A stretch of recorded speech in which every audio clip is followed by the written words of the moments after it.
Well, hello and welcome live from our studios in Auckland Park, Johannesburg. You're watching the Week in Review on this New Year's Eve with myself, Liesl Wilson. We're going to take a look at some of those headlines, stories rather, making headlines, and really what has kept South Africans talking. Let's get straight into it.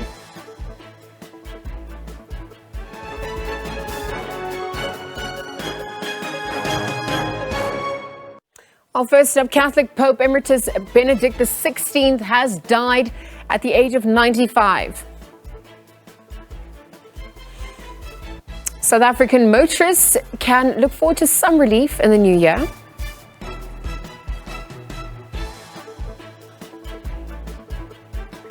All right, so those are a look at some of the stories we can expect for today. As we kick things off, we've seen news just coming in. Catholic Pope Emeritus Benedict XVI has died at the age of 95. The former Pope Benedict XVI became the first pontiff to resign in 600 years. Now, he led the Catholic Church for less than 8 years until 2013, and he became the first pope to resign. This was since 1415. He had become increasingly frail in recent years after dedicating his post-papacy life to prayer and meditation. And for much of his papacy, the Catholic Church obviously faced some allegations, legal claims, and official reports into decades of child abuse by priests, where earlier this year, the former Pope acknowledged that errors had been made in the handling of abuse cases whilst he was Archbishop of Munich between 1977 and 1982. As it stands, the Vatican said Benedict's body will lie in state from Monday in St. Peter's Basilica, with plans for the funeral, which is set to be announced within the next few hours.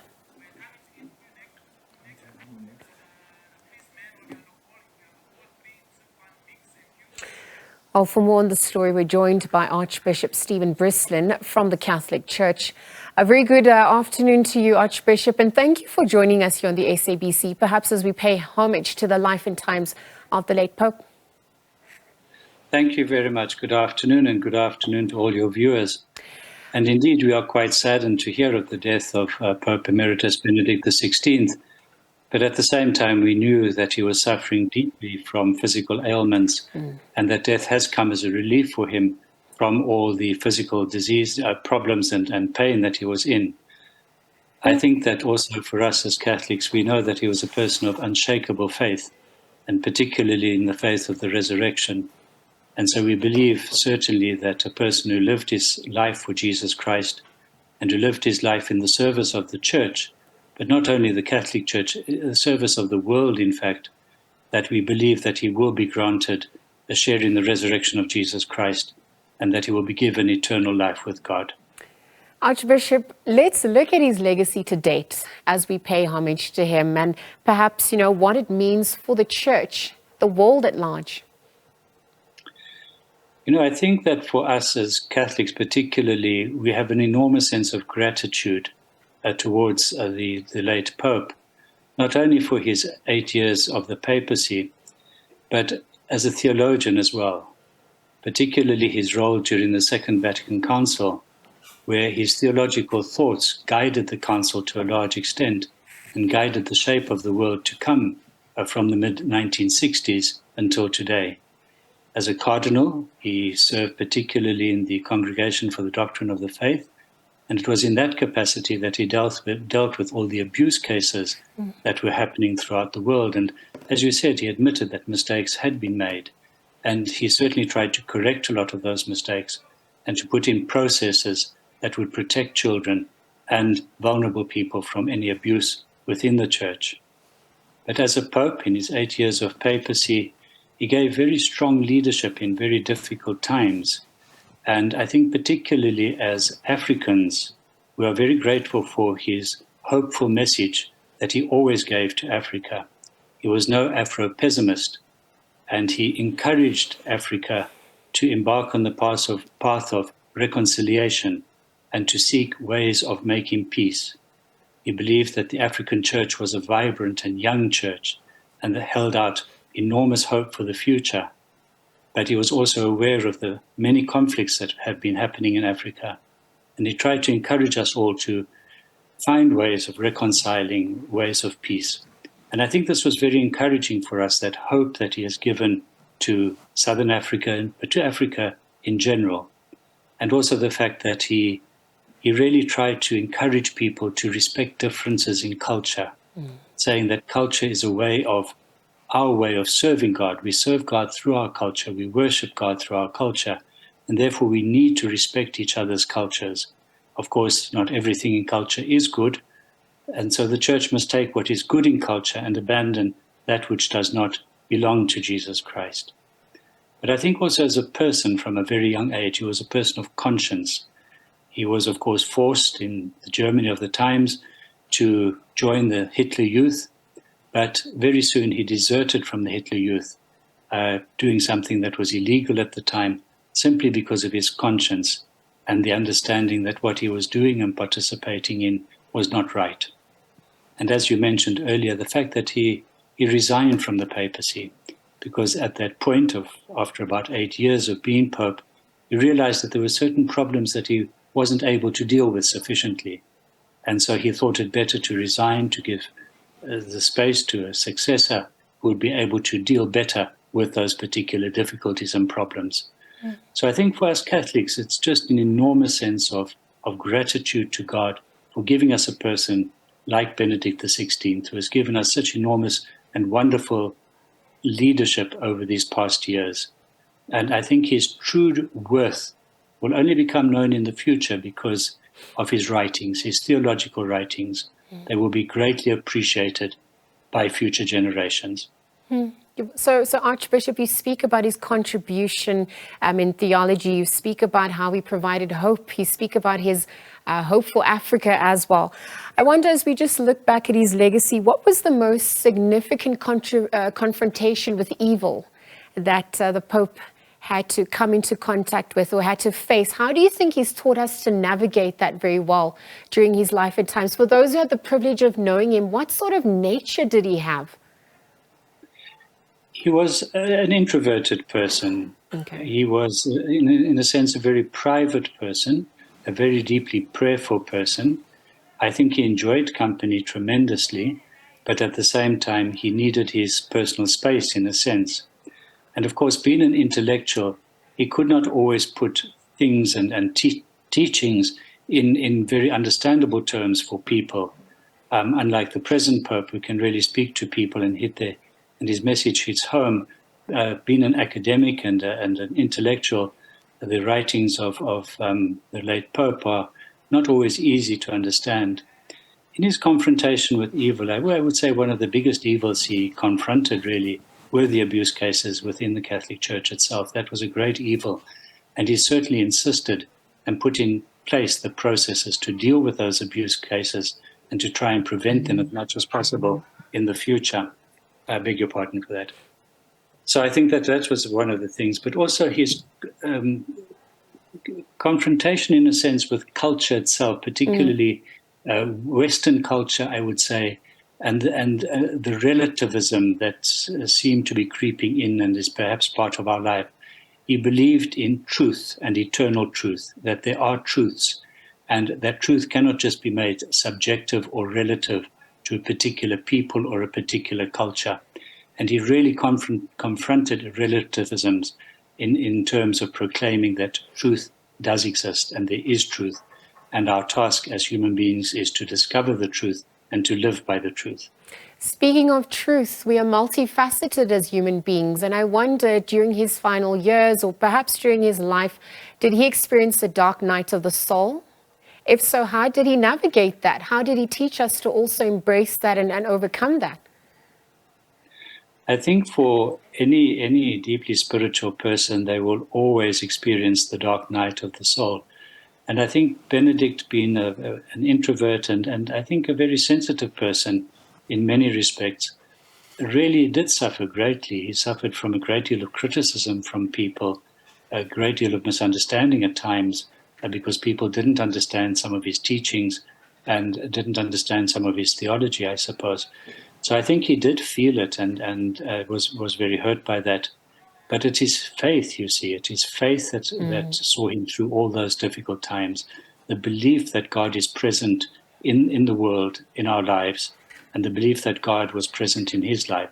It is that faith that got him through all these things. And I think that is the lesson for us too, is certainly to be people of faith, to be people who put our trust in God, knowing the providence of God and the strength and the grace that God gives to us to get us through difficult and troubled times. What would have made him happiest? What would have brought him the most joy? I think his most joy really was in the intellectual field. I think intellectually, he loved to write, he loved to teach, he loved to discuss and to have discourse with his students. I think that brought him enormous happiness. I think also prayerfulness and his own prayer life, his own relationship with God, because one of his strongest teachings is that really Christianity is about a personal relationship with God, an encounter with Jesus Christ. And he taught us that it's very personal. It's not just about reading theology books. It is that relationship that we have with God that is really the most important thing for Christian life. Archbishop, what would his relationship have been to the current Pope? And just in terms of the traditions and rituals that we are going to see play out as we commemorate his life and times, what should the public sort of expect to see over the next few days ahead of his funeral? I think that his relationship with the present Pope was very friendly. I was tempted to say cordial, but that sounds a little bit distant. I think there was a warmth between them. And if you've seen the film, for example, it was a lovely film of the two popes, but also, some photographs that we saw and the way in which Pope Francis would go and discuss things and talk things over with Pope Benedict. Certainly Benedict gave Pope Francis his full support and his full loyalty. I don't think there's any doubt about that. And so I think that there was that warm relationship between the two of them and a mutual respect between the two of them. In the days to come, of course, it will be a time of mourning, particularly for us Catholics, as we commend the late Pope to the loving arms of Jesus. But at the same time, he preached hope, and we are people of hope, and we understand that death is a natural part of human life, but that there is life after death, and we believe in resurrection. So it will be a time, I think, of coming together as Catholics, of comforting and strengthening each other in our mourning for the lost Pope. Archbishop Stephen, thank you for your time here on the SABC. Thank you for paying homage to the late Pope and wishing you and the Church strength as you navigate this difficult time. Thank you very much indeed, and God bless you all. Thank you so much, Archbishop. Archbishop Stephen Brislin from the Catholic Church in conversation with us on the back of the passing of Pope Emeritus Benedict XVI, as we heard it just a few moments ago, who passed away at the age of 95, really reflecting on his legacy, perhaps moments of darkness where he had to confront some social ills, but also looking at what brought him most joy and perhaps also what impact he has had on the Catholic Church and the rest of the world, as we heard of the sudden news of his passing at the age of 95. So we'll leave that conversation there and obviously bring you the latest when we announce what the funeral arrangements are going to be within the next coming hours. Now, as we move on to other stories that made headlines, South African motorists can perhaps look forward to some relief in the new year. The Department of Mineral Resources and Energy announced that fuel prices are set to come down dramatically in January. The price of fuel will decrease by R2.06 a litre. Diesel prices are coming down by R2.68 a litre and R2.80 a litre, which depends on the grade. Now, whilst the price of eliminating paraffin is set to decline by R1.93 a litre, the price adjustments will come into effect from the 4th of January, bringing much-needed relief to motorists and the broader economy. A lower international crude oil price, amongst other factors, was behind the improved fuel price. The reason for this fuel price adjustment are as follows. The lower prices of crude oil led to lower prices of all petroleum products, and the stronger rand contributed around 15 to 20 cents per litre on the fuel price adjustment. The slate levy also decreased by 21.9 cents per litre on both petrol and diesel, whilst LP gas increased due to higher prices of propane and butane because of the winter season in the Northern Hemisphere.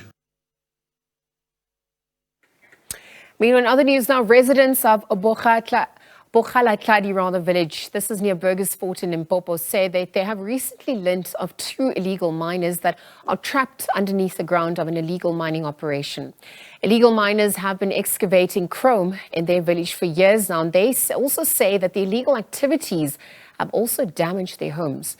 Journalist Gqeberha and video journalist Llewellyn Carstens brings us this report.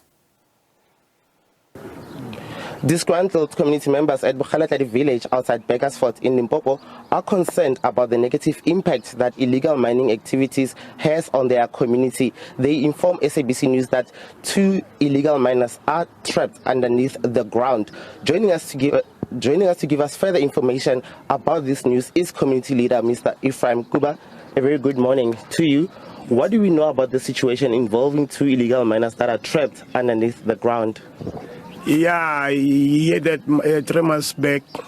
So you saw that place, other house that side. He says the other 2 guys are trapped underground. So that thing doesn't report it at all. So that thing it give us a problem as a citizen. So why the people can die like this one? Nothing do it. So because of other one is our brothers. Lona le badudi ba mo motseng le kwele gore go diragetseng mo diragalong ya gore baebi ba iphitlhela ba le ka mo tlase ga moepo. Yeah, re kwele because of 3 months later on. So mara on into e diragetse wa re go report go tswala pele mara ya gore batho ba tlhokofetse ka mo fase ga mmuri kwele yona mara on ya gore ba tswile gore yang e feletse gana mo a se re kweselo wa kopile gore ba tswile gore ba gape le badudi ba mo motseng ditlhotlho tsa lena mabapi le ditiragalo tse ke eng? Ya loje es o bona di cricksha dintlu batho ba tlhokofala ka gare and di phofolo di a wela mo mikoting e so di re senyetsa metlakase as you see di re senyetsa metsi di pipeline tsa metsi di a ba di phunya ba dika di hole. Le ka thabela go bona thuso ya mofuta ofe go tswa go puso me re lebeletse lefapha la diminerale? Fapha la diminerale le tlile mo a se la mathomo le tla le tlile ka chopa ba tlile ba tsamaya ka maoto. So nothing happened. Re bona company ya mining ya legal mining e sa tswela pele. So re a bona gore it's better re go SABC mohlomong ba bang ba ka tla ba re thusha because of thusha re na go tswa ga mineral and energy ya pala e feletse gana mo. That is a community leader here at Bokgalatladi village, Mr. Gqeberha, explaining that the community is concerned that there is no activity with regards to helping them address the issue of illegal mining. This area is characterized by large open excavations, some of them characterized by gaping holes. Now this area, Sikukuni, is characterized by rich mineral deposits, including chrome. This is what the community here are complaining about, that the illegal mining activity is having a rather negative impact on the overall safety of their community. Back to you in the studio. Thank you very much, Gqeberha. We'll leave that there for now. There is more news and updates upon our return. When we come back, stay tuned. We'll be right back.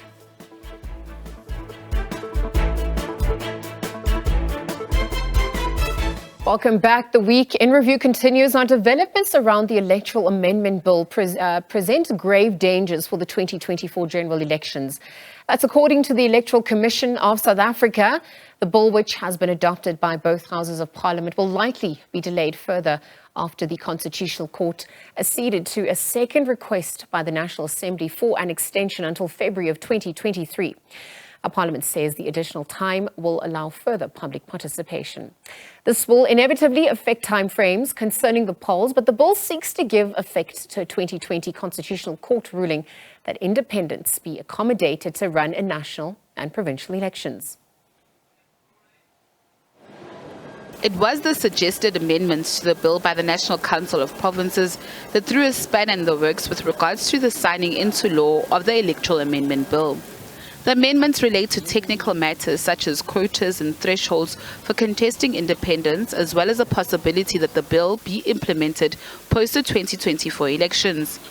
Parliament's Portfolio Committee on Home Affairs, after seeking legal advice, has asked for 6 additional months to accommodate public participation. The New Nation movement, which is the originator of the challenge against the 1998 Electoral Act that excluded independents from running in provincial and national elections, says the extension is welcome, but timeframes to complete the process are likely to be much longer. Inevitably, there are still components, fundamental components to the draft bill as it has been adopted, that are highly problematic and that do not begin to do justice to the cause that the Concord ruling was meant to address. And so inevitably, we as not civil society necessarily, but we as the citizens, and the 77 civil society movements that have already registered their opposition, their rejection of the draft bill as it is, are going to take this matter back to court. In fact, I understand the Independent Candidates Association will or has already begun filing papers to that effect to contest the bill as it is, which will inevitably probably take about a year. It takes several months just to gain access, amongst other things. And we are looking at about a year's further delay, which obviously stands as a gross risk to the elections of 2024. The Electoral Act was declared unconstitutional by the Apex Court in 2020. Leader of the Build One South Africa Party and electoral reform activist Musi Maimane outlines what some of these problematic aspects of the bill are in its current form. If you look at the current bill that they've proposed, it's like saying to somebody, if we were running a comrades marathon, if you want to be independent, you can run, but you must run barefoot, you must run backwards, and you are not going to get anything to drink. Koba. And see if you win. That's pretty much what they've done. They've said, yeah, we agree. The Concord says we must include these people, but we're going to make it impossible. In little things, you need 15,000 signatures. The political party only needs 1,000. You need, the deposit is higher for independents than it is for a political party. You only can participate in a province, not nationally. So all of those things, they've literally made it impossible. The bill is a result of the Ministerial Advisory Committee that was appointed by Minister of Home Affairs, Dr. Aaron Motsoaledi, to advise him as to how to ensure the Electoral Act is compliant with the Constitution in time for the 2024 elections, as ordered by the Apex Court. 2 opinions emerged, according to Dr. Stembile Mbete, a political lecturer at the University of Pretoria and member of the committee. 3 members of the committee went with option 1, which was basically an option to make as minimal a change as possible to the current electoral system. So to change the electoral system in as much as was required to comply with the judgment, and that alone. 4 of us advocated a more wholesale change, which was a mixed member model with single member constituencies. So basically that we adapt the local government system that we have and apply it to national and to provincial. So that you have 200 of the 400 MPs in Parliament be directly elected by constituencies in a first-past-the-post system, and 200 of the MPs be elected through a closed-list proportional representation system. Granting a further extension for consultation on the bill will have serious implications for the IEC's preparations for the next general election. The commissioners have raised concerns over the tight timeframes. In order to have a well-managed election, you need certainty on the electoral system at least 18 months before. It's no matter of administrative luxury for the Electoral Commission.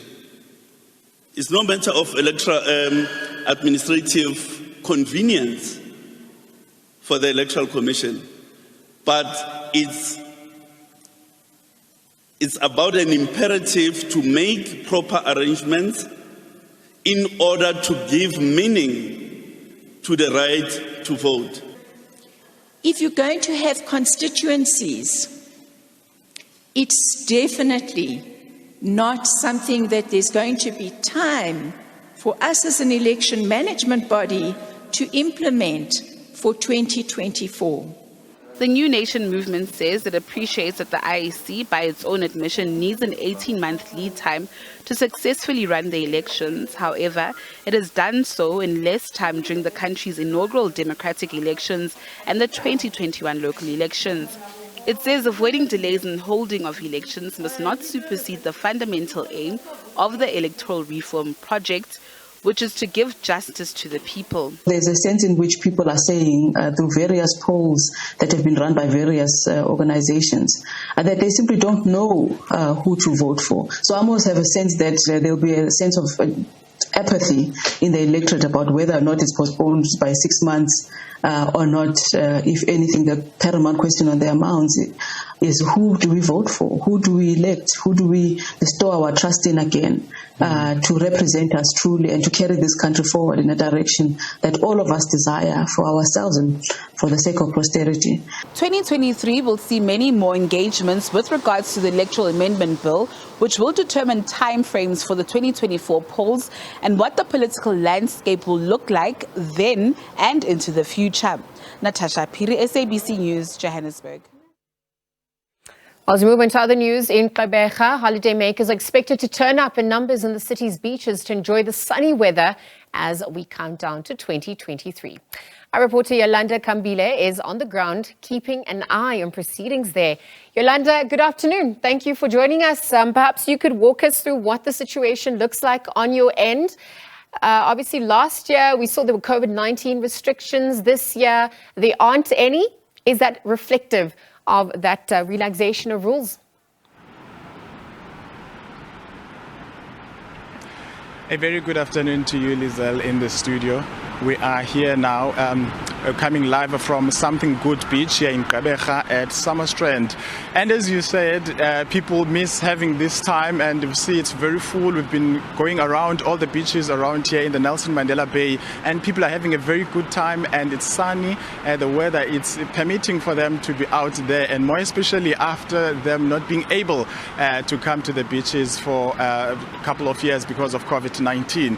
And we spoke to some of the people here, the beachgoers, who said they're very excited to be here and they're looking forward in celebrating the New Year's Eve and also crossing to 2023. And earlier we've spoken to the Provincial Police Commissioner Nomteteli Mene, who was saying everything is in order and they are trying to keep peace and order and enforcing law amongst the people. And so far there were no major incidents that were being reported here in Gqeberha, more especially on the beaches. And we also spoke with some of the lifeguards who were also saying there is no drowning incidents or any other bad incidents that have been reported so far. But I also have some beachgoers here. We're having a very good time as family.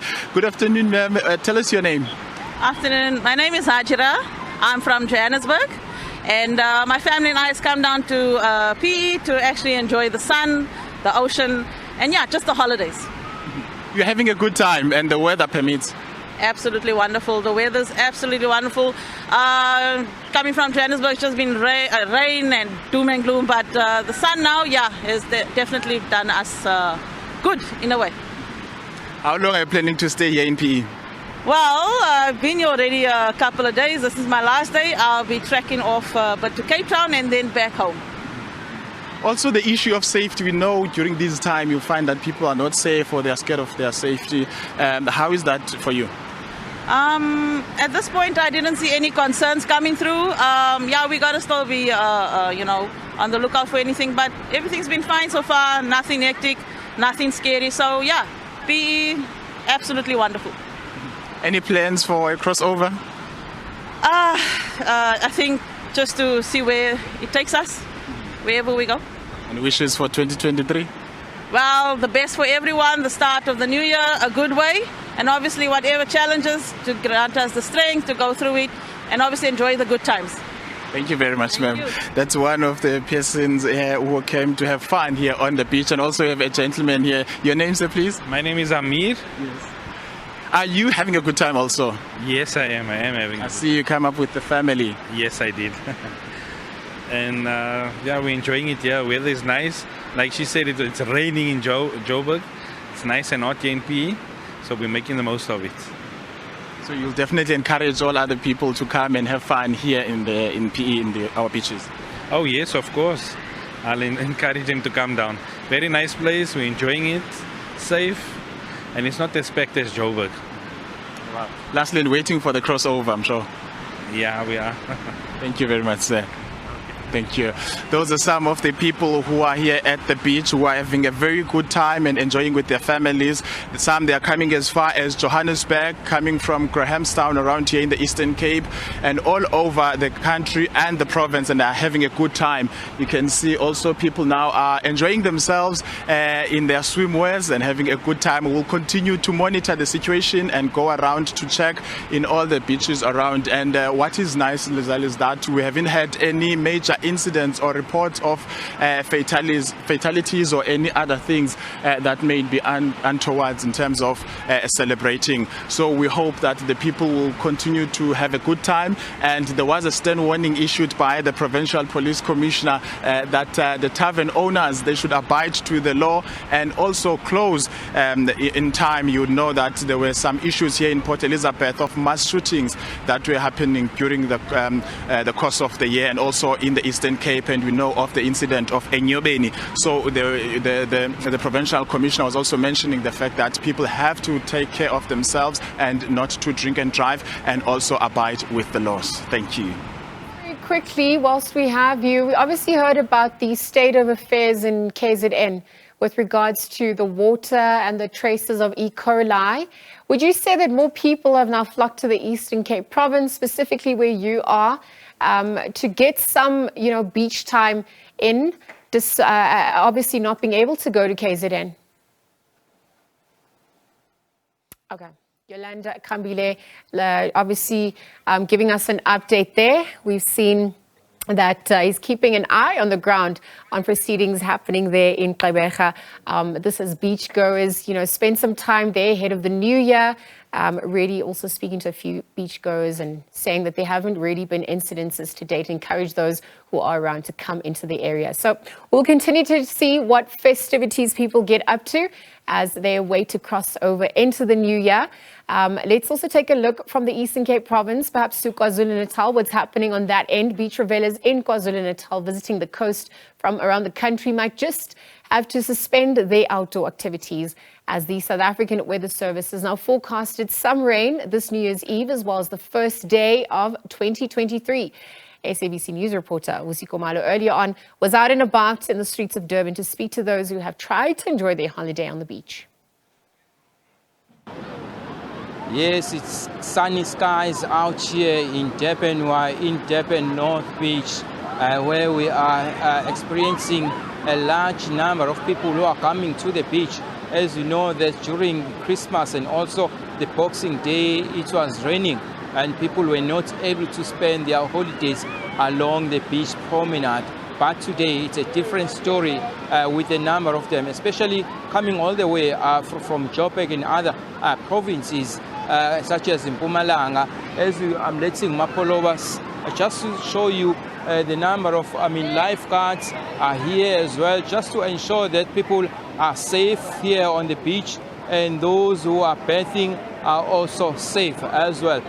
Just a while ago we saw police as well patrolling this area just to ensure that people do spend their holidays in a safe environment, and that there are no smugglers or any crime to take place here, especially around the beach promenade.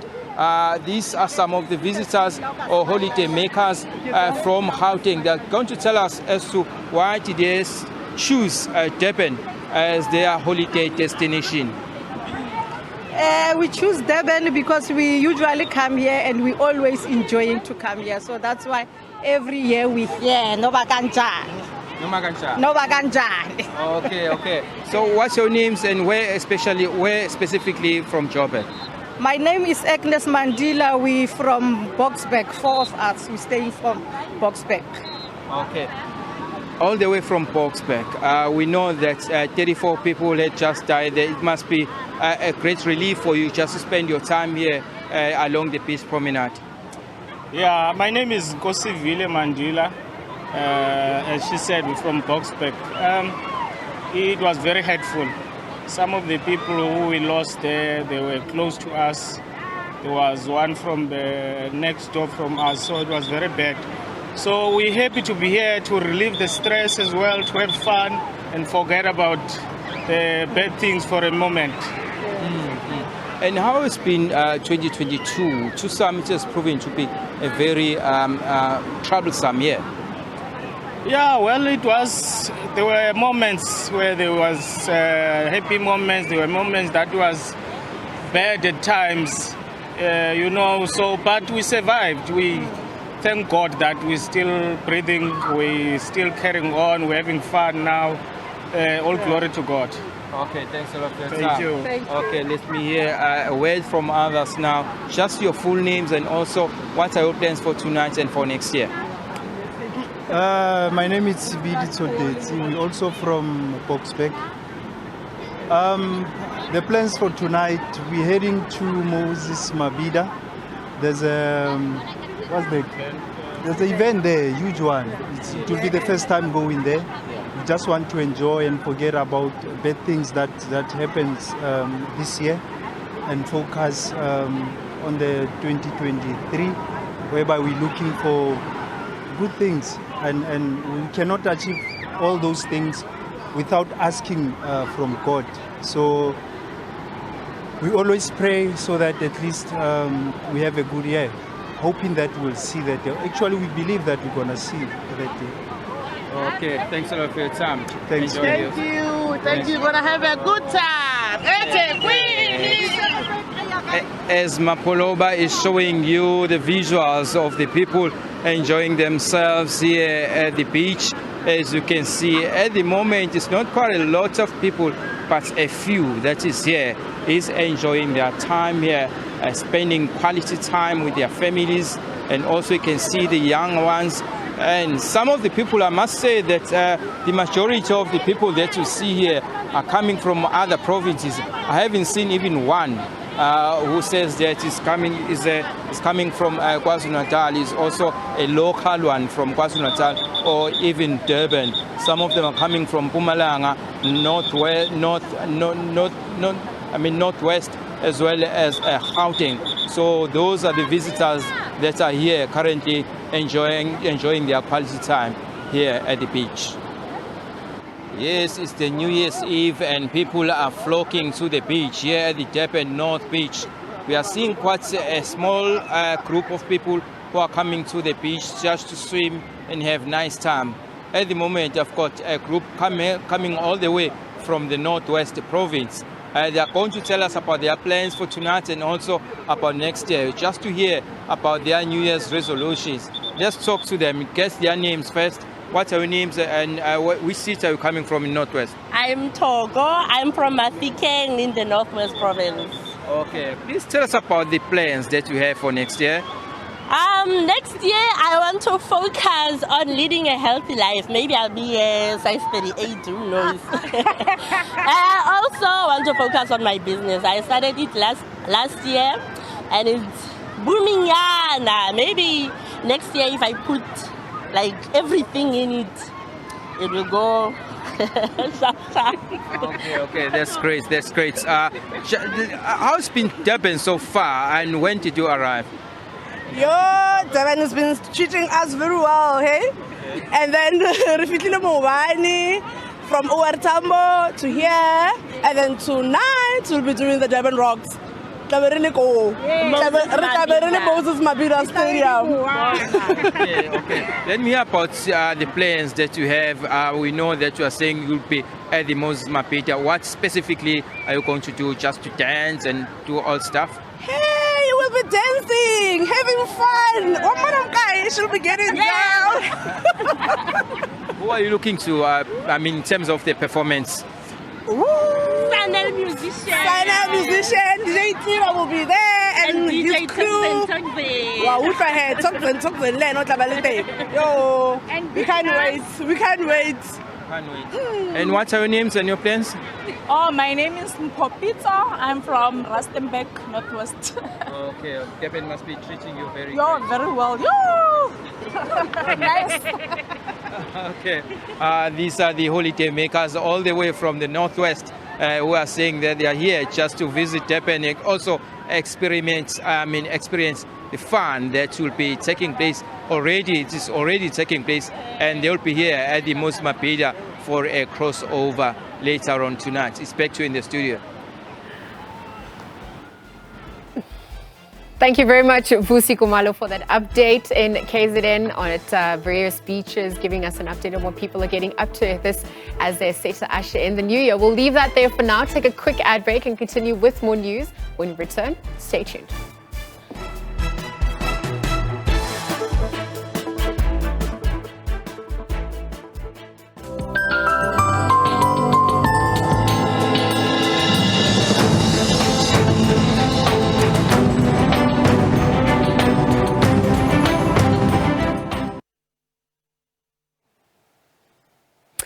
Welcome back. You're watching The Week in Review with myself, Liesl Wilson.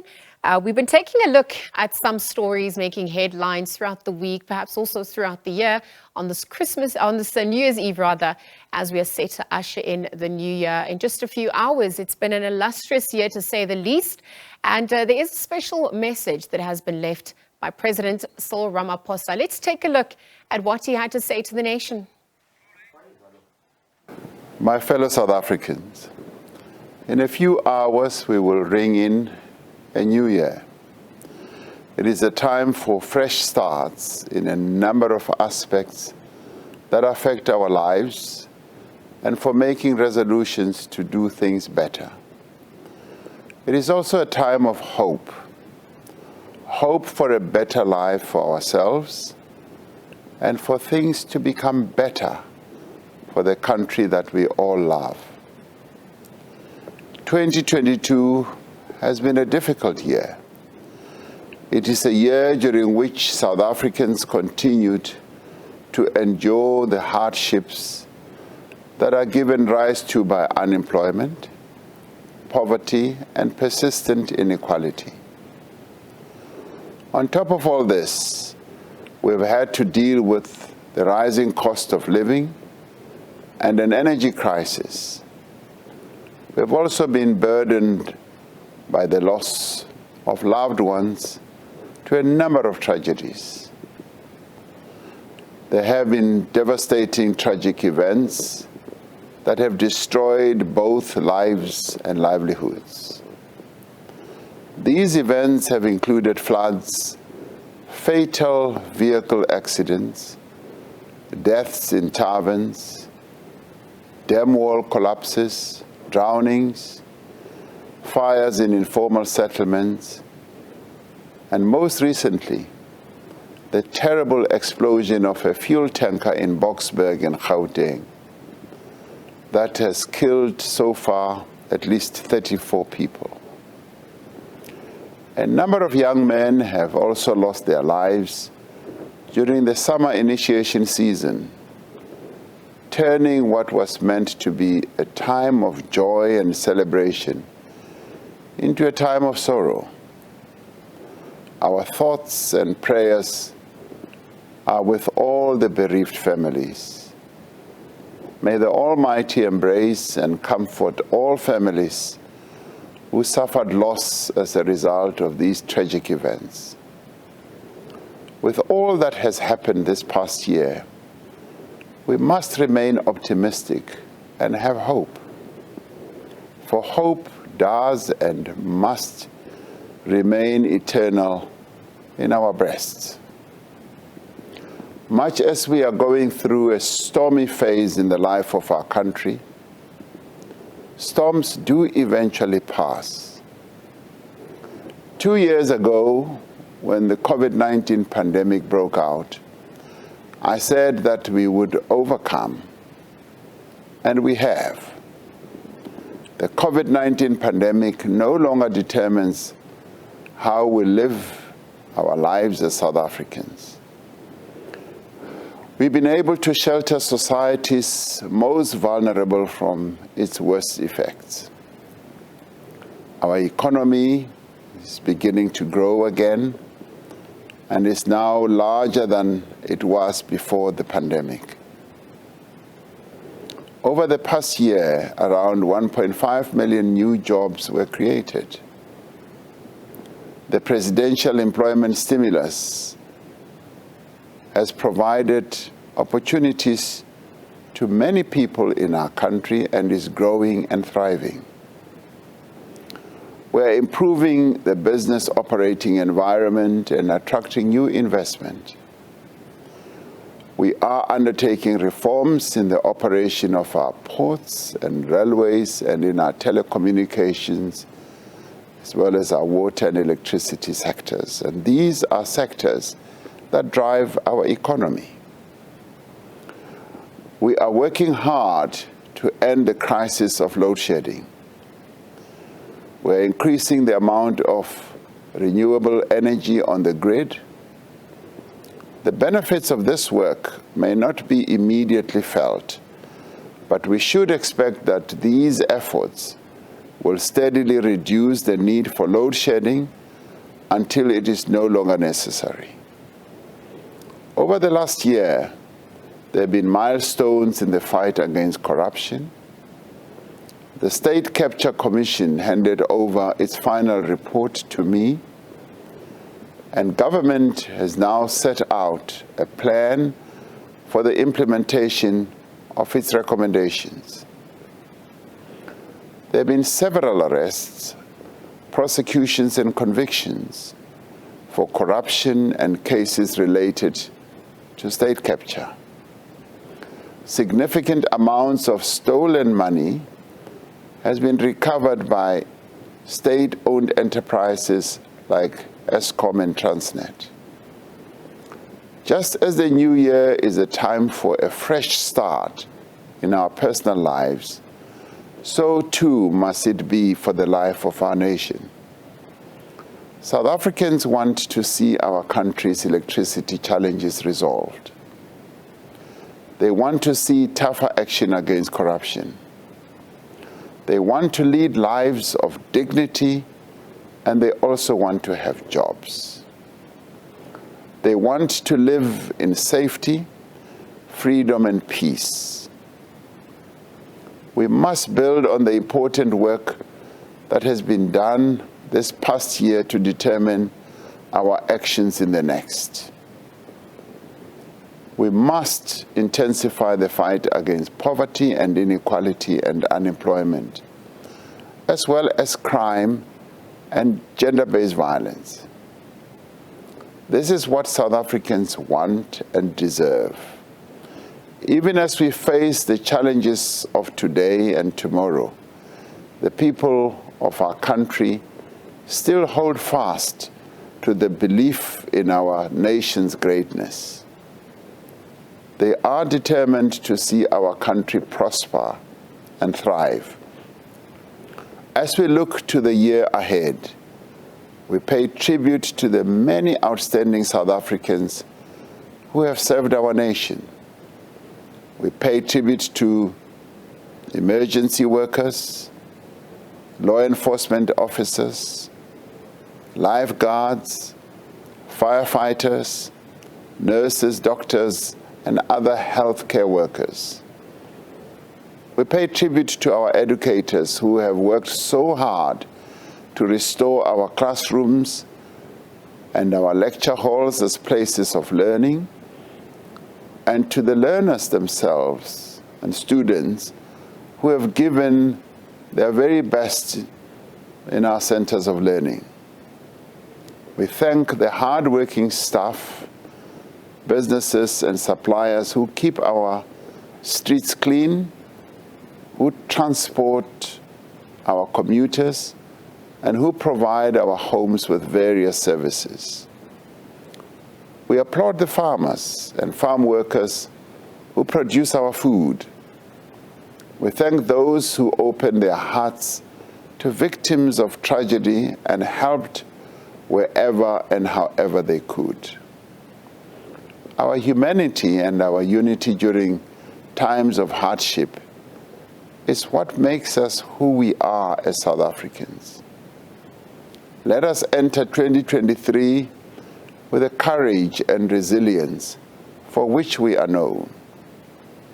Let us keep going and keep trying, no matter how difficult it gets. By working together, we can and will rebuild our country. We can and will improve our economy and improve the lives of our people. Wherever you are at this time, I wish you a happy, prosperous, and peaceful 2023. I thank you.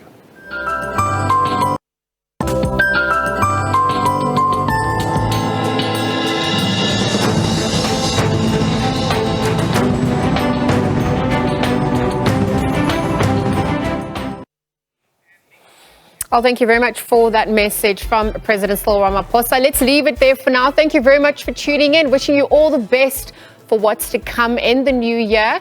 From myself, Hazel Wilson, and the team. Until then, do stay safe. It's goodbye for now.